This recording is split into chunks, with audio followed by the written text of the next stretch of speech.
ನಮಸ್ಕಾರ ವೀಕ್ಷಕರೇ, on spot ನ್ಯೂಸ್ಗೆ ಸ್ವಾಗತ. ನಾನು ಸಂಗೀತಾ. ಉದ್ಯೋಗ ಖಾತ್ರಿ ಯೋಜನೆ ಸಮರ್ಪಕ ಜಾರಿಗಾಗಿ ಕೂಲಿ ಕಾರ್ಮಿಕರಿಗೆ 3 ರಿಂದ 4 ವಾರಗಳ ಬಾಕಿ ವೇತನ ಪಾವತಿಗಾಗಿ ಹಾಗೂ ಎನ್ಎಂಆರ್ ತೆಗೆದು ಕೆಲಸ ಮಾಡಿಸಿಕೊಂಡು ಝೀರೋ ಮಾಡಿರುವ ತಪ್ಪಿತಸ್ಥ ಅಧಿಕಾರಿಗಳ ವಿರುದ್ಧ ಸೂಕ್ತ ಕಾನೂನು ಕ್ರಮ ಜರುಗಿಸುವಂತೆ ಆಗ್ರಹಿಸಿ ಇಂದು ಕರ್ನಾಟಕ ಪ್ರಾಂತ್ಯ ಕೃಷಿ ಕೂಲಿಕಾರರ ಸಂಘ ಜಿಲ್ಲಾ ಘಟಕದ ವತಿಯಿಂದ ಕಲಬುರಗಿಯ ಜಿಲ್ಲಾ ಪಂಚಾಯತ್ ಕಚೇರಿಯ ಮುಂದೆ ಪ್ರತಿಭಟನೆ ಮಾಡಲಾಯಿತು. ಕಲಬುರಗಿಯ ಜಿಲ್ಲಾ ಪಂಚಾಯತ್ ಕಚೇರಿ ಎದುರುಗಡೆಗೆ ಪ್ರತಿಭಟನೆ ನಡೆಸಿದ ಪ್ರತಿಭಟನಾಕಾರರು ಝೀರೋ ಆಗಿರುವ ಎಲ್ಲ ಎನ್ಎಂಆರ್ ಪುನಃ ತೆಗೆದು ಕೆಲಸ ಮಾಡಿದ ಕೂಲಿ ಕಾರ್ಮಿಕರಿಗೆ ವೇತನ ಪಾವತಿ ಮಾಡಬೇಕು. ನಕಲಿ ಕೂಲಿ ಕಾರ್ಮಿಕರ ಹೆಸರಿನಲ್ಲಿ ಹಣ ಎತ್ತಿ ಹಾಕಿರುವ ಅಧಿಕಾರಿಗಳ ಮೇಲೆ ಸೂಕ್ತ ಕಾನೂನು ಕ್ರಮ ಕೈಗೊಳ್ಳಬೇಕು. ಎಲ್ಲ ಕೂಲಿ ಕಾರ್ಮಿಕರಿಗೆ ಉದ್ಯೋಗ ಚೀಟಿ ಇಲ್ಲದವರಿಗೆ ಹೊಸ ಉದ್ಯೋಗ ಚೀಟಿ ವಿತರಣೆ ಮಾಡಬೇಕು. ಸತತವಾಗಿ 100 ದಿನ ಮಾನವ ದಿನಗಳು ಮುಗಿಯುವವರೆಗೆ ನಿರಂತರ ಕೆಲಸ ಕೊಡಬೇಕು. ಕೂಲಿ ಕೆಲಸ ಮಾಡಿದ ಕಾರ್ಮಿಕರಿಗೆ ಸರಿಯಾದ ಸಮಯಕ್ಕೆ ಸರಿಯಾಗಿ ವೇತನ ಪಾವತಿ ಮಾಡದೇ ಇದ್ದ ಕಾರಣಕ್ಕಾಗಿ ವಿಳಂಬವಾಗುತ್ತಿರುವ ವೇತನ ಪಾವತಿ ಮಾಡಬೇಕು ಸೇರಿದಂತೆ ತಮ್ಮ 10 ಹಲವು ಬೇಡಿಕೆಗಳನ್ನು ಈಡೇರಿಸುವಂತೆ ಆಗ್ರಹಿಸಿದರು.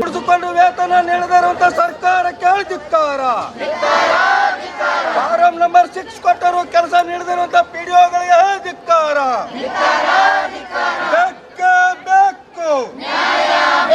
ಎಂತಕ್ಕಾಗಿ ಹೋರಾಟ? ಕಲಬುರಗಿ ಜಿಲ್ಲೆಯಲ್ಲಿ ಉದ್ಯೋಗ ಸಮರ್ಪಕ ಜಾರಿ ಆಗಲೇಬೇಕು. ಉದ್ಯೋಗ ಖಾತ್ರಿ ಯೋಜನೆಯಲ್ಲಿ ಕೆಲಸ ಮಾಡಿ ಇಸ್ಕೊಂಡು ಹಣ ಬಿಡುಗಡೆ ಮಾಡದಿರ್ತಕ್ಕಂಥ ಕೇಂದ್ರ ಸರ್ಕಾರಕ್ಕೆ ಧಿಕ್ಕಾರ. ಈಗಾಗಲೇ ಬಾಕಿ ಕೆಲಸ ಮಾಡಿದ ಕೂಲಿ ಕಾರ್ಮಿಕರ ಬಾಕಿನ ಪಾವತಿ ಮಾಡಲೇಬೇಕು.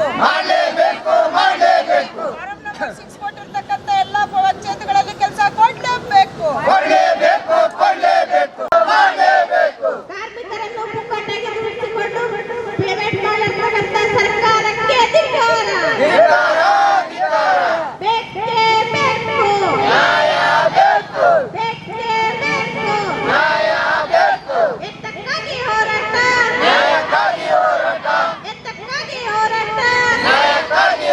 ಕರ್ನಾಟಕ ಪ್ರಾಂತ್ಯ ಕೃಷಿ ಕೂಲಿಕಾರ ಸಂಘ ಹೋರಾಟಕ್ಕೆ ಜಯವಾಗಲಿ. ಗುಲ್ಬರ್ಗ ಜಿಲ್ಲೆಯಲ್ಲಿ ರಾಷ್ಟ್ರೀಯ ಗ್ರಾಮೀಣ ಉದ್ಯೋಗ ಖಾತ್ರಿ ಯೋಜನೆ ಎಲ್ಲಿಯೂ ಸಮರ್ಪಕವಾಗಿ ಜಾರಿ ಆಗ್ತಾ ಇಲ್ಲ. ಈಗಾಗಲೇ ಹಲವಾರು ಕಡೆ ಶಾಬಾದ್ ಮತ್ತು ಚಿತ್ತಾಪುರ ತಾಲೂಕಿನ ಹಲವಾರು ಹಳ್ಳಿಗಳಲ್ಲಿ ಇಂಗಳಗಿ, ಕಮ್ಮರವಾಡಿ, ಇನ್ನು ಯಾವ ಊರು ಅವೆಲ್ಲ ಹಳ್ಳಿಗಳಲ್ಲಿ ಇವತ್ತು ಕೆಲಸ ನಡೆದಿದೆ. ಕೆಲವೊಂದು ಕಡೆ ಎನ್ಎಂಆರ್ಗಳು ತೆಗೆದು ಜೀರೋ ಮಾಡ್ಯಾರ. ಕೆಲವೊಂದು ಕಡೆ 4-5 ವಾರ ಕೆಲಸ ಮಾಡಿದ್ರು ಕೂಡ ಕೂಲಿಕಾರರಿಗೆ ಇವತ್ತಿನ ತನೂ ಇನ್ನೂ ವೇತನ ಪಾವತಿ ಆಗಿಲ್ಲ. ತಿಂಗಳಾನುಗಂಟಲೆ ವೇತನ ಪಾವತಿ ಆಗಿಲ್ಲ ಅಂದರೆ ಈ ಉದ್ಯೋಗ ಖಾತ್ರಿ ಬಿಟ್ಟು ಓಡ್ಲೇಮದು. ಈಗ ಮಾರ್ಚ್ ಇನ್ನು 1 ತಿಂಗಳ ಟೈಮ್ ಉಳಿತು. 1 ತಿಂಗಳೊಳಗೆ ಮಾರ್ಚ್ 20 ತನಕ ನಮ್ದು 25 ತನಕ ಕೆಲಸ ನಡಿಬೇಕು. ಭಾಳಷ್ಟು ಹಳ್ಳಿಗಳ್ದಾಗ 100 ಹಾಜರಿಗಳು ಆಗಿಲ್ಲ. ಎಲ್ಲ 1 ವರ್ಷ ಕಳೆದ್ರೂ ಕೂಡ ಮುಗಿಲಕ್ಕೆ ಬಂದದ. ಆದರೆ ಇವರು ಎಲ್ಲಿ ಉದ್ಯೋಗ ಖಾತ್ರಿ ಯೋಜನೆ ಸಮರ್ಪಕವಾಗಿ ನಡೆಸ್ತಾ ಇಲ್ಲ. ನಕಲಿ ಕೂಲಿಕಾರ ಹೆಸರಿನ ಮೇಲೆ ಇವತ್ತು ಜಾಬ್ ಕಾರ್ಡ್ ಮಾಡಿ ಅವ್ರ ಹೆಸರಲ್ಲಿ ಎನ್ಎಂಆರ್ ತೆಗೆದು ಹಣ ಎತ್ತಲಕ್ಕೆ ಅವ್ರಿಗೆ ಬಜೆಟ್ ಇರ್ತದೆ. ನಿಜವಾಗಿ ಕೂಲಿಕಾರ ಮಾಡಿದವರು ಇವತ್ತಿಗೂ ಕೂಡ ಕೂಲಿ ಕೆಲಸ ಮಾಡೋದು, ಓಡಾಡೋದು, ಪಂಚಾಯತಿಗೆ ದುಡ್ಡು ಬಂದಿಲ್ಲ ಅಂತ. ಒಂದು ಕಡೆ ಕೆಲಸ ಬೇಕಂತ ಹಲವಾರು ಕಡೆ ಕೋಳ್ಕೂರು ಗ್ರಾಮ ಪಂಚಾಯತಿಗೆ ಕೆಲಸ ಬೇಕು ಅಂತ ಅವರೆಲ್ಲ ಅರ್ಜಿ ಹಾಕ್ಲಕ್ಕೆ ಹೋದ್ರೆ 6 ನಮ್ನ ತೋಲಕ್ಕೂ ಯಾರೂ ಇಲ್ಲ. ತೊಗೊಬೇಡ್ರಿ ಅಂತ ಒಪ್ಪನೇ ಹೇಳ್ತಾನಂತ PDO. ಅಲ್ಲಿ ತಾಲೂಕ್ ಪಂಚಾಯತಿಗೆ ಹೋಗಿ ಅರ್ಜಿ ಕೊಟ್ಟರು ತಾಲೂಕ್ ಪಂಚಾಯತ್ದವ್ರನ್ನೂ ಇಲ್ಲಿವರೆಗೆ ಏನೂ ಮಾಡಿಲ್ಲ. ಅಂದ್ರೇನು ಇವರು ಉದ್ಯೋಗ ಖಾತ್ರಿ ಯೋಜನೆ ನಡೆಸೋದು ಮನಸ್ಸಿಲ್ಲ. ಉದ್ಯೋಗ ಖಾತ್ರಿ ಹೆಸರು ಬಿಪಿಎಲ್ ರೇಷನ್ ಕಾರ್ಡ್ ಹಾಗೂ ಆಯುಷ್ಮಾನ್ ಕಾರ್ಡ್ ಫಲಾನುಭವಿಗಳಿಗೆ ಸುಜಿನಿ ಆಸ್ಪತ್ರೆಯಲ್ಲಿ ಉಚಿತ ಚಿಕಿತ್ಸೆ. ಕಲಬುರಗಿಯಲ್ಲಿ ಸ್ತ್ರೀ ರೋಗ ಹಾಗೂ ಮಕ್ಕಳ ಚಿಕಿತ್ಸೆಗಾಗಿಯೇ ಪ್ರತ್ಯೇಕ ಆಸ್ಪತ್ರೆ ಪ್ರಾರಂಭ.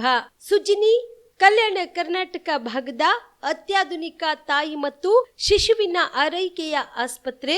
ಸ್ತ್ರೀ ರೋಗ ತಜ್ಞ ಖ್ಯಾತ ವೈದ್ಯರು ಹಾಗೂ ಮಕ್ಕಳ ತಜ್ಞ ಖ್ಯಾತ ವೈದ್ಯರ ತಂಡದಿಂದ ಕಡಿಮೆ ದರದಲ್ಲಿ ಚಿಕಿತ್ಸೆ, ವಿಶ್ವ ದರ್ಜೆಯ ಉಪಕರಣಗಳ ಮತ್ತು ಅತ್ಯಾಧುನಿಕ ICU, NICU ಹಾಗೂ ಇತರೆ ಸೌಲಭ್ಯಗಳಿಂದ ಮಕ್ಕಳಿಗೆ ಗುಣಮಟ್ಟದ ಆರೈಕೆ. ಸುಜಿನಿ ಆಸ್ಪತ್ರೆಯಲ್ಲಿನ ಸೌಲಭ್ಯಗಳು: ದಿನದ 24 ಗಂಟೆಯಲ್ಲಿ ತುರ್ತು ಸೇವೆ, ಹೈ ರಿಸ್ಕ್ ಗರ್ಭಧಾರಣೆ, ಒಬೆಸ್ಟ್ರಿಕ್ ICU, ನವಜಾತ ಮತ್ತು ಶಿಶು ICU, ಶಿಶು ಸಂಬಂಧಿತ ಶಸ್ತ್ರಚಿಕಿತ್ಸೆ, ಲ್ಯಾಪ್ರೋಸ್ಕೋಪಿ, ಲಸಿಕಾಕರಣ, ತಜ್ಞ ವೈದ್ಯರ ಸಲಹೆ, ಡಯಾಗ್ನೋಸ್ಟಿಕ್ ಮತ್ತು ಅಲ್ಟ್ರಾಸೌಂಡ್ ಸೇರಿದಂತೆ ಅನೇಕ ಸೌಲಭ್ಯಗಳು ನಿಮ್ಮ ಸುಜಿನಿ ಆಸ್ಪತ್ರೆಯಲ್ಲಿ ಲಭ್ಯ.